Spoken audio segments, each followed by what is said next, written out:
mengklaim kalau nggak ada Ba'alawi, Indonesia ini masih dijajah Belanda. Pernyataan ini sangat menyakiti Bapak Ibu. Karena mengapa? Ba'alawi datang ke Indonesia justru dibawa oleh Belanda. Justru dibawa oleh Belanda. Justru dibawa oleh Belanda. Mereka pekerja Belanda, antek Belanda.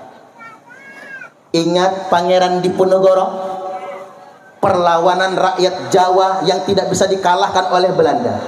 Pangeran Diponegoro Pak bisa ditangkap gara-gara Pekeh Ibrahim. Siapa itu Pekeh Ibrahim? Nama aslinya Habib Ibrahim Babut.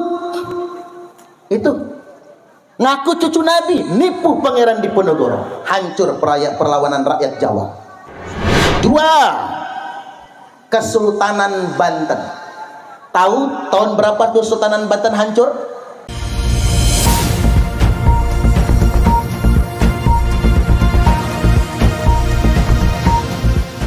Ciri Imam Mahdi akan muncul. Ini kayaknya bakal muncul Imam Mahdi, Pak. Walaupun nggak tahu sekarang apa nanti, wallahu a'lam. Salah satu ciri Imam Mahdi mau muncul apa? 1. Israel makin jahat. Israel ini makin jahat ini. Itu tanda. Karena Israel itu kan tidak bisa dikalahkan kecuali oleh pasukan Imam Mahdi. Nah, dan yang kedua apa? Banyak yang ngaku-ngaku anak cucu Nabi. Tumma fitnatus sarra. Nanti akan muncul fitnah sarra, kata Nabi. Bukan zaman Nabi, zaman sekarang. Dakhanuha min tahti qadama rajulin min ahli baiti. Fitnah sarra itu akan keluar dari bawah 2 telapak kaki laki-laki yang ngaku-ngaku anak cucuku.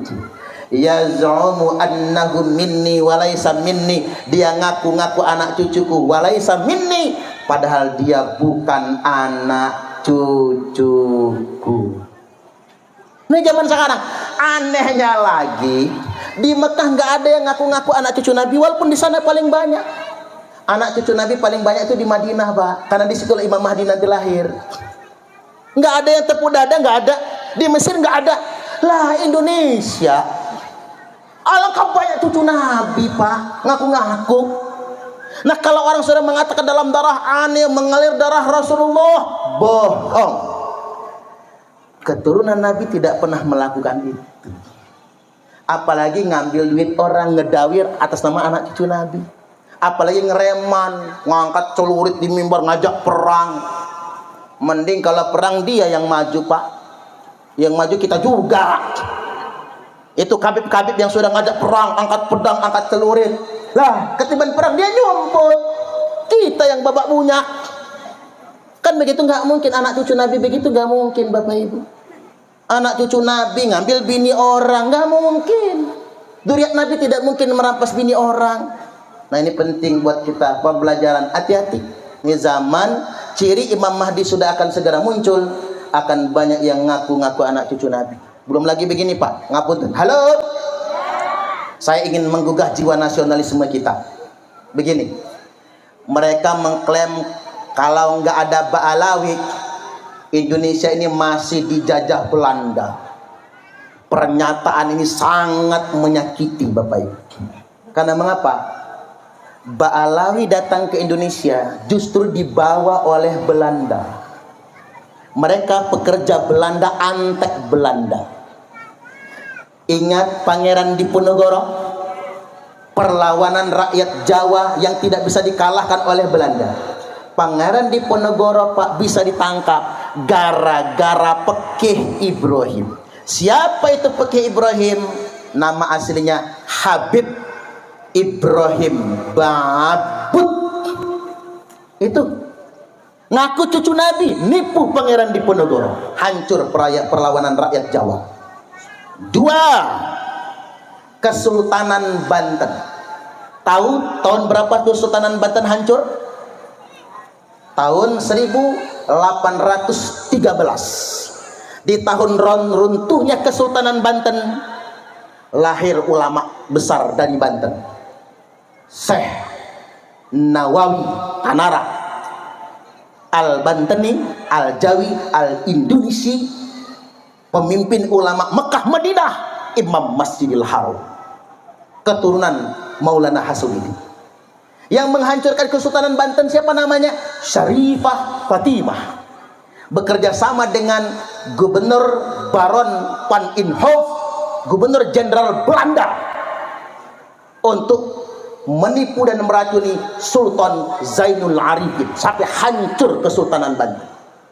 Lanjut lagi, tahun 1888, Syekh Abdul Karim Tanara. Syekh Abdul Karim Tanara ini keluarganya Syekh Nawawi Tanara, ulama Thariqah Qadiriyah wa Naqsabandiyah, memerintahkan murid-muridnya yang dipimpin oleh Kiai Wasit Banten memimpin perang melawan Belanda. Maka Belanda pakai Habib Usman bin Yahya, mufti Batavia, untuk memfatwakan perlawanan rakyat Banten dalam sebuah geger Cilegon. Peristiwa geger Cilegon tahun 1888 adalah perbuatan buruk. Belanda membantai kiai-kiai Thariqah, membantai rakyat Banten dengan fatwa Habib Usman bin Yahya. Ini terjadi Bapak Ibu. Aceh nggak bisa ditaklukkan. Siapa pengkhianatnya? Habib Abdurrahman Az-Zahid. Mereka tidak pernah membantu bangsa Indonesia mengusir Belanda, tapi mereka bekerja sama dengan Belanda untuk menjajah Indonesia. Saya upload video ini Pak, saya pertanggungjawabkan secara ilmiah Bapak Ibu. Mereka tidak pernah berjuang bersama kita mengusir penjajah, tapi mereka didatangkan oleh Belanda lalu menipu bangsa Indonesia dengan mengaku sebagai cucu Nabi. Dan Kiai Haji Imaduddin Usman Al-Banteni dari Kresek Tangerang Banten, ulama mujahid terkemuka, menulis kitab membuktikan mereka bukan anak cucu Nabi. Satu, berdasarkan kitab nasab, mereka tercatat selama 6 abad lamanya. Dua, berdasarkan tarikh sejarah, mereka tidak pernah terkonfirmasi dalam kitab-kitab sejarah. Dan yang ketiga, ini tak terbantahkan, berdasarkan tes DNA mereka G Yahudi Askenazi, bangsa Kaukasus, bukan keturunan Nabi. Halo, jangan lagi mau ditipu. Dikit lagi nih, ada Raden Intan. Halo, kita ini punya keratuan darah putih Pak. Keratuan darah putih itu Minak Gejala Ratu. Minak Gejala Ratu di Kalianda, Minak Gejala Bidin di Melinting. Ada yang mengatakan ini putra Maulana Hasanuddin, ada yang mengatakan ini putra Sunan Gunung Jati. Kalau pengen tahu, lihat Minak Gejala Ratu Muhammad Zaka atau Raden Aji Saka, putranya Sunan Gunung Jati, turun-temurun punya canggah yang bernama Raden Imba Kesumaratu. Raden Imba Kesumaratu ini asli keturunan keratuan darah putih, istrinya orang Jaseng. Itulah mengapa orang Lampung sama Jaseng itu nggak bisa pisah. Istrinya asli orang Banten, maka Raden Imba Kesumaratu, dan mertuanya orang Banten sakti juga, perang melawan Belanda. Keturunan Nabi tidak pernah berkhianat dengan bangsanya. Keturunan Nabi tidak pernah bekerja sama dengan Belanda. Mereka akan perang melawan Belanda. Akhirnya mertua Raden Imba ketangkap, Raden Imbanya ketangkap, dibawa ke Batavia, dibuang ke timur jauh, dibunuh oleh Belanda. Maka menurut saya yang pantas jadi pahlawan bukan cuma Raden Inten II, tapi bapak kandungnya juga, Raden Imba Kesumaratu. Karena beliau betul-betul bertempur melawan Belanda. Yang selamat cuma istrinya Raden Imba, karena lagi hamil. Nggak tega juga tuh Belanda ngebunuh orang hamil. Makanya Raden Inten begitu lahir, Raden Inten II itu begitu lahir Pak, nggak ada lagi bapaknya. Lahir dan beliau bertanya kepada ibunya, "Mak, apa obatnya malu?" Kata ibunya Raden Inten, "Nah, obatnya malu itu mati. Lebih baik kamu mati perang melawan Belanda, nak, daripada kamu menjadi pengkhianat bangsamu sendiri." Luar biasa. Lampung punya pahlawan kebanggaan Raden Inten Bapak Ibu, dan beliau gugur melawan Belanda. Itulah darah pejuang sejatinya, bukan darah pengkhianat. Halo. Makanya jas merah, jangan sekali-kali melupakan sejarah. Dikit lagi ya, tanggung. Singkat cerita, umur 63 tahun Nabi kita wafat, meninggal dunia. Walamma jaa yaumul isnin min syahri rabi'il awal. Tibalah hari Senin di bulan Rabiul Awal. Nabi itu Bapak Ibu lahirnya Senin, wafatnya juga hari Senin. Makanya karena kita umatnya Kanjeng Nabi, rata-rata umatnya juga akan diwafatkan di hari kelahiran. Ibu-ibu ada yang lahirnya hari Minggu? Kalau ada siap-siap, ini Minggu Bu. Jangan-jangan sore ini matinya ya. Wallahu a'lam, nggak tahu saya. Hati-hati. Ya nggak semua, tapi rata-rata loh. Makanya orang Jawa itu weton tuh harus dijaga loh, Pak. Kita di KTP boleh jadi tanggal lahir kita beda sama tanggal lahir asli. Karena orang yang diketahui wetonnya ada kelemahannya. Makanya kadang-kadang kita nggak perlu dikasih tahu lahir kita. Karena itu weton Bapak Ibu. Sekaligus siap-siap kan begitu. Datang Israel, assalamualaikum ayyuhan nabi. Alaikassalam ya Israel. Ngapa kata Nabi, kamu datang ke sini mau bertamu atau nyabut nyawa saya? Kata Israel, Muhammad, saya datang ke sini ingin bertamu, sekaligus ingin mencabut nyawamu. Kalau boleh Muhammad, kalau nggak boleh aku balik lagi. Kalau saya ditanya begitu, udah pulang aja lo sono, jangan datang ke sini lagi. Aina Jibril, mana Jibril? Ngobrol-ngobrol sama Jibril, singkat cerita, Israel sekarang cabut nyawa. Cabut nyawa Nabi pelan-pelan. Makanya yang duluan hilang nyawa di telapak kaki. Makanya ini ilmu Bapak Ibu, kalau telapak kaki sudah melengkung, itu tanda mati, ajalnya 3 hari lagi.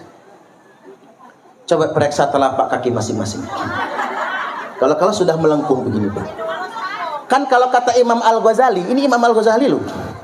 Ini kan ulama terkemuka. 100 hari sebelum ajal. Tandanya apa? Habis asar terjadi menggigil campur kesemutan. Dari ubun-ubun sampai ujung kaki. Kejadiannya habis asar. Kalau Bapak Ibu pernah mengalami kesemutan campur menggigil dari ubun-ubun ke ujung kaki, habis sholat asar sampai maghrib, hitung dari hari itu 100 hari mati. Buat persiapan ini Pak.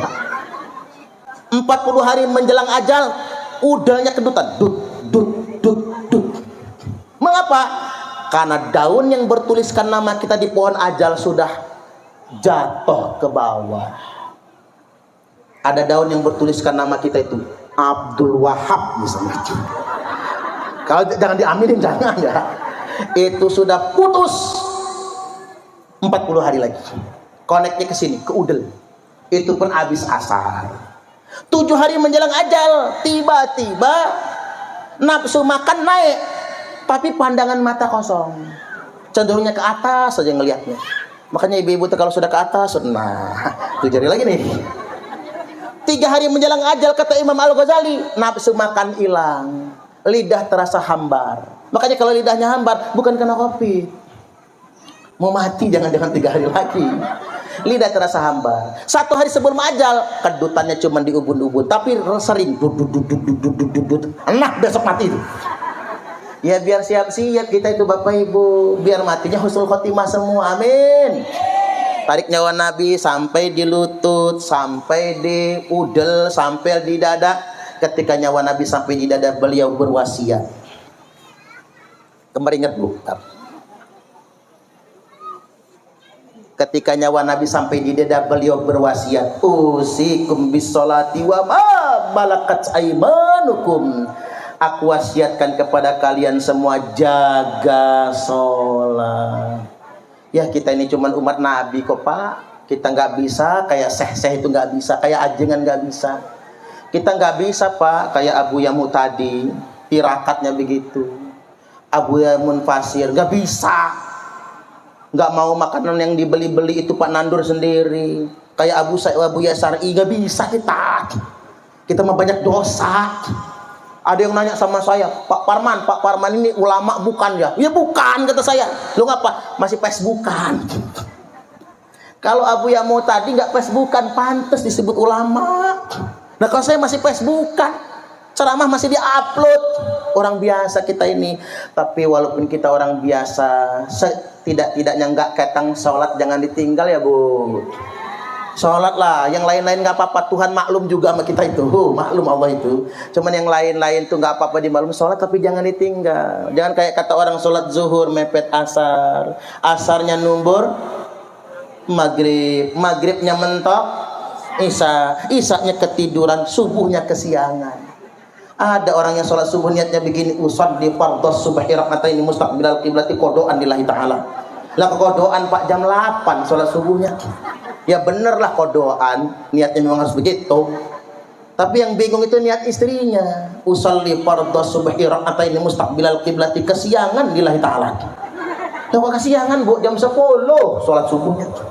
Anaknya niru, apa kata anaknya? Usolli fardhos subhi wal zuhri wal asri wal maghribi wal isya'i kroyoat oplosan lillahi ta'ala.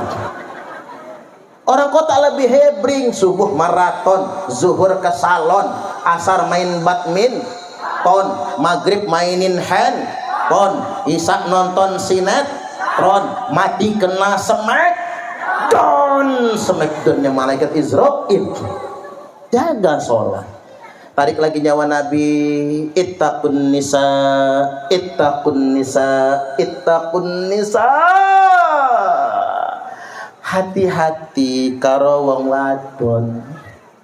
Hati-hati sama perempuan, jaga kaum perempuan. Perempuan itu paling gampang masuk surga Bu, tinggal taat suami, manut. Paling gampang masuk neraka Bu, kalau ibu-ibu pengen masuk neraka ngelawan lah sama suami. Suami lagi tidur Bu, sepak palanya. Gratis masuk nerakanya. Nggak usah bayar masuk nerakanya itu. Tarik lagi nyawa Nabi, sampailah di batas yang paling akhir. As-sholah, as-sholah, as-sholah. Sholat, sholat, dan sholat lagi. Ummati, ummati, ummati. Umatku, umatku, umatku. Wafatlah Nabi waktu duha Senin 12 Rabiul Awal tahun ke-11 Hijriyah. Dimandikan, dikafani, disolatkan giliran sampai semua malaikat di langit turun ke bawah. Baru selesai disolatkan malam Rabu dan dimakamkan langsung di kamar Sayyidah Aisyah. Makanya ibu-ibu kalau mau ngikutin saran ya Bu, kalau suami mati dikuburin di kamar ibu sendiri aja ya. Enak aja kata ibu-ibu. Udah hidupnya gua disusahin, mati ditongkrongin. Nggak laku rumahnya sampai kiamat dijual Bu, nggak laku. Lakinya di sono nongkrongin. Nabi itu dimakamkan di kamar istrinya. Makanya makam Nabi di Kijing. Saya ditanya apa hukumnya ngijing kuburan, boleh. Wong makan Nabi di Kijing. Tapi kalau nguburnya di tanah kita dewe. Kalau nguburin keluarga kita di tanah wakaf atau tempat orang numpang, awas jangan sekali-kali ngijing Pak, dosa. Kita nggak pernah beli tanah di situ. Kecuali kalau memang terpaksa, izin sama yang punya tanah, izin sama nadir tanah wakaf. Kita kapan beli tanah di situ? Makanya orang Jaseng ada duit dikit Pak, bukan nambah kontrakan, beli tanah buat kuburan apa? Iya Pak ya. Saya setuju lah sama kiai-kiai Jaseng itu Pak.